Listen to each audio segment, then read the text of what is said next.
all we've looked at so far is the gross number and then the net number after tax. What we're going to do now is have a look at the opportunity cost and the real numbers after inflation of a 10-year career and compare them to each other. I'm going to send you this spreadsheet probably tomorrow. But what we've got here is the investment bank and every level in the career at the investment bank with the total compensation before tax. And we've done the same at the hedge fund. Now, let's start with the investment bank. There's the 10-year career and what you get paid. So we're assuming here that you spend 2 years as a financial analyst, contractor, 3 years as an associate, 4 years as a VP ED, and you actually make it to junior managing director. When you get the spreadsheet, you can put your own assumptions in. You can actually do it for any career, because the spreadsheet just works for any numbers. But you can put your own expectations in. The expectations there are a bullish expectation for a 10-year career at an investment bank. That's assuming everything goes really well. And you actually make it to the junior managing director by the time you're 31, 32. We've got the tax rates and the tax that you pay. And we've got the net here, which I've put in white font so you can't see them yet. But when I send you the spreadsheet, they'll be in black font. There's the hedge fund. There's the tax rates. So we've got hedge fund, 2-year, junior portfolio analyst, 4 years as the junior PM,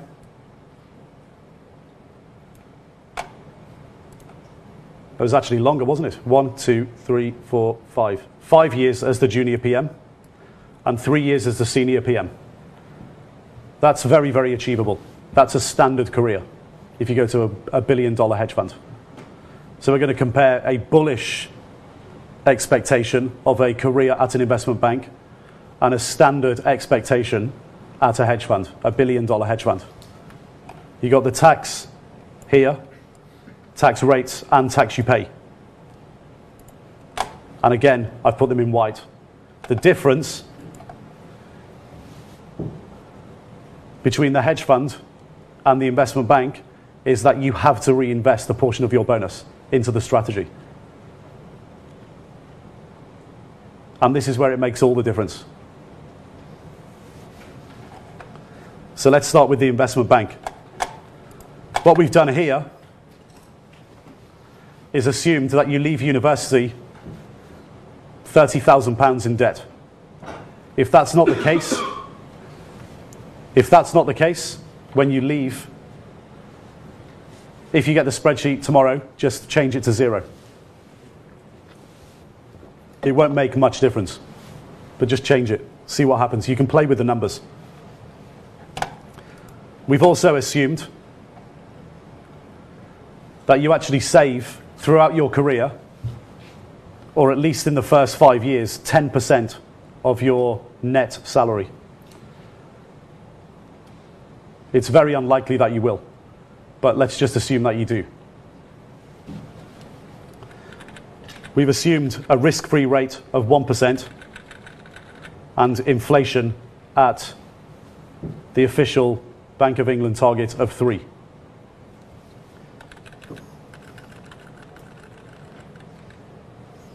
There's your inflation-adjusted annual net salary.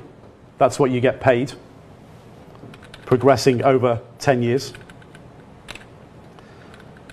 We assume here that when you get to year 6 and you're the VP ED, that you start saving a lot more. So you actually start saving out of your 150 net, 50. Because you like to save. We assume that you pay your student loan down linearly and it gives you the number at the of cash in the bank on an inflation-adjusted basis. You can't have a trading account because you work at an investment bank. That's one of the things you give up. You can't have a personal trading account. Everything has to go through the bank, and you have minimum holding periods. 40, 60 days, depends on where you go. We come back to that later. But basically, you're in debt till year 6. What do you think happens to your inflation-adjusted wealth over a 10-year period? How much richer do you get in 10 years by going to an investment bank on this career profile? Let's have a look. 340 grand.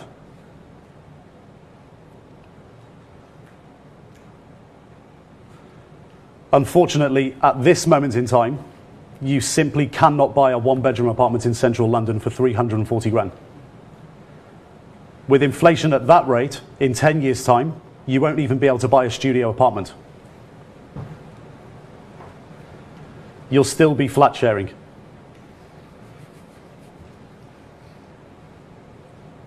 Or you'll have a mortgage.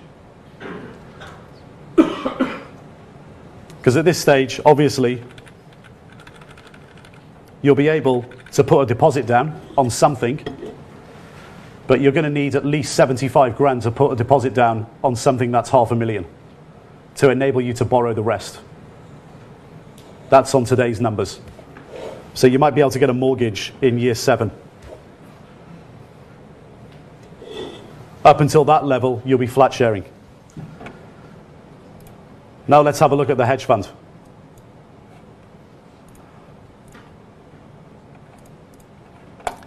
Exactly the same assumptions. But from year 3, you're reinvesting a portion of your bonus back into the fund. That's the assumption we've made. We've made the assumption that you're putting at least half back into the fund.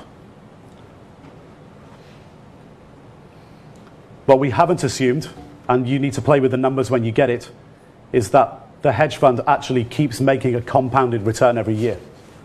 So we've just assumed that that money doesn't grow. The fact that the hedge funds still exist 10 years later means that they're probably making money. So the number that you're about to see now, adjust it for, say, a 15 or 20% return per year and see what the number comes out as. It'll be much higher.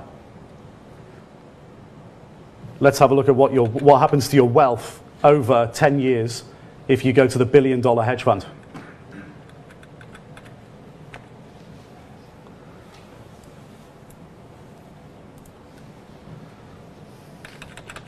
$5.7 million. That's the difference between the two careers.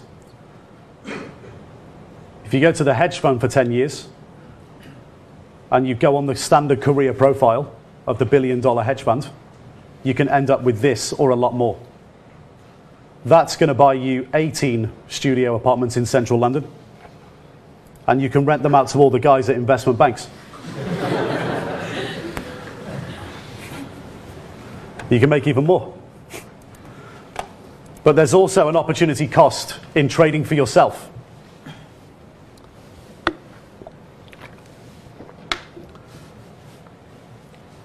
Because the one thing that you give up when you go to an investment bank is you can't have a personal trading account. Everything has to go through the bank, and you have minimum holding periods. So you can't trade in and out if things go wrong.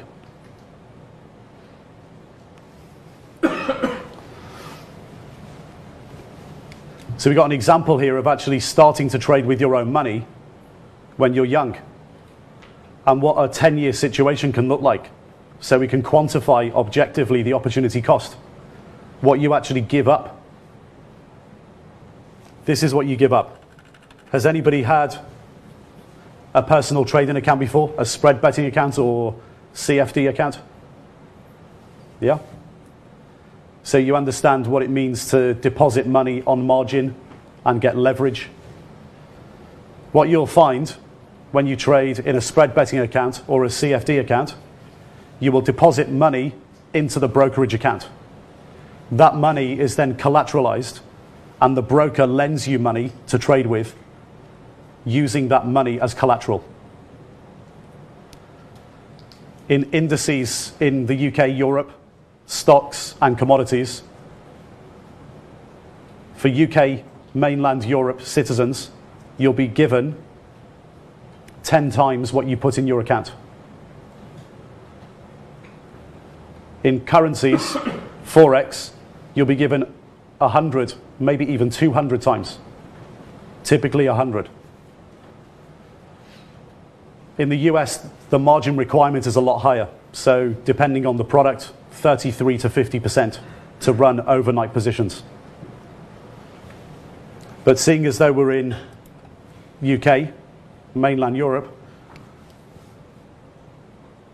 we can leverage a lot more if we want to. But in this example, we're saying we don't want to.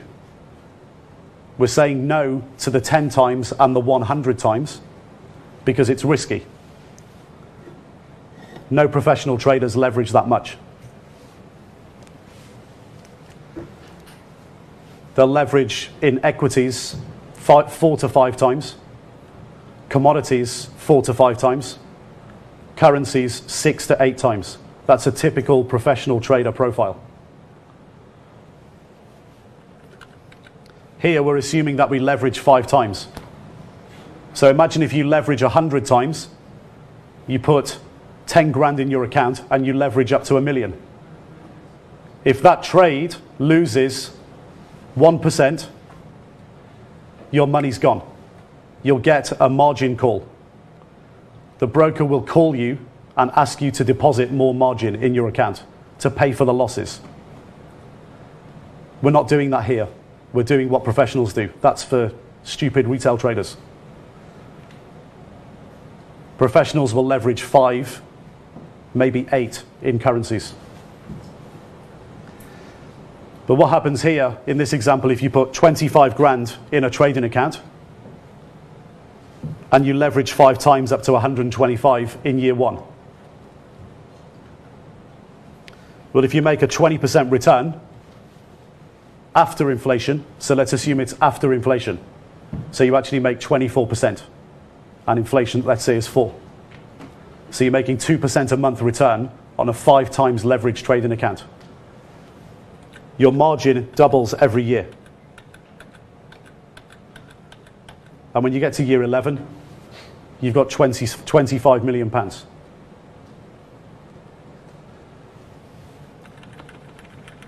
And 20% net is not unachievable. It's not unrealistic. If you know how to trade properly, you can do that. It's nowhere near as hard as you think. But what does this mean for you guys? Well, here, after 2 or 3 years, if you trade for yourself, so we're looking at it one way round, looking at the opportunity cost and discounting it back and saying, would I like to give up 25 million now to go to an investment bank? Or you can look at it the other way round and say, well, if I made money and I wanted to go to an investment bank or a hedge fund, here I've got choices because my account's gone from 25 up to 100. So why the hell would you go and work for the investment bank? You might not even consider going to work at the hedge fund. If you make 100 grand in a trading account, or even 50, imagine if you're sitting here in year 2 and you've made 50 grand trading in 1 year. And you go into the investment bank or even the hedge fund for an interview. And they offer you the contract to become a professional trader. The contract you get from the investment bank is 40 grand. They don't interview you. You interview them. And it's the same with the hedge fund, because at this stage, you're sitting in the interview and you're saying, well, thank you for the 100 grand contract, but I'm going to make 100 grand next year trading because I just have to do the same thing. So why would I come and work for you? You're interviewing them. If you trade with your own money, it gives you choices. This sheet here is the example to 1 million. Trading for yourself, the first tipping point is basically here, where you have a huge amount of choices. If you carry on trading for yourself, the second tipping point is here, where you've made your first million from trading, and that happens in 63 months on that profile. It's actually very achievable if you know how to trade. So tipping point 2 is basically when you've made the first million from trading. At that point, you've got a lot of choices, because at that point you can say, well, I might take £500,000 or 750 out of my trading account and buy a real asset like an apartment, property, whatever, for cash, and I'll do the same again. Or you might decide to just carry on and go all the way up to the 25.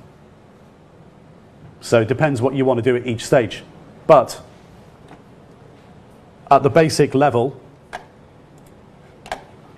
tipping point 1 gives you lots of choices. You can interview the bank or the hedge fund.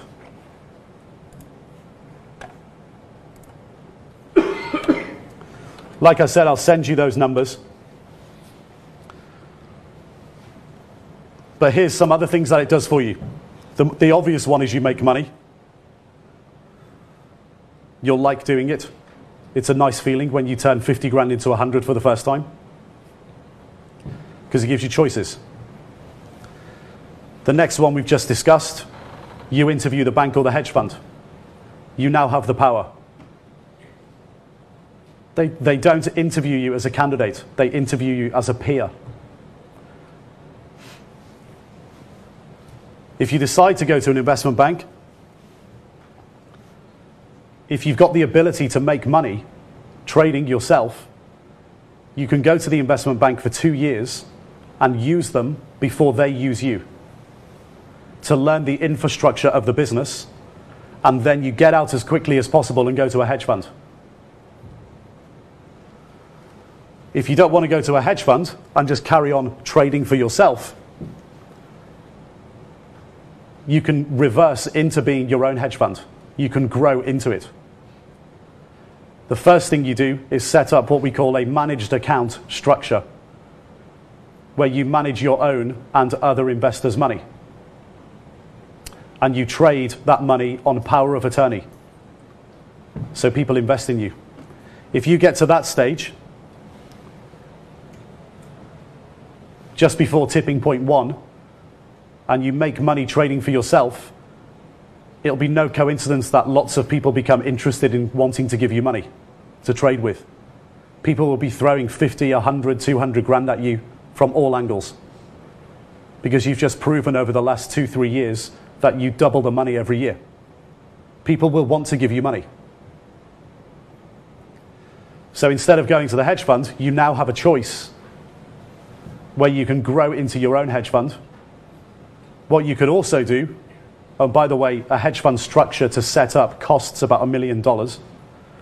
A managed account structure costs significantly less, maybe 10, 15 grand.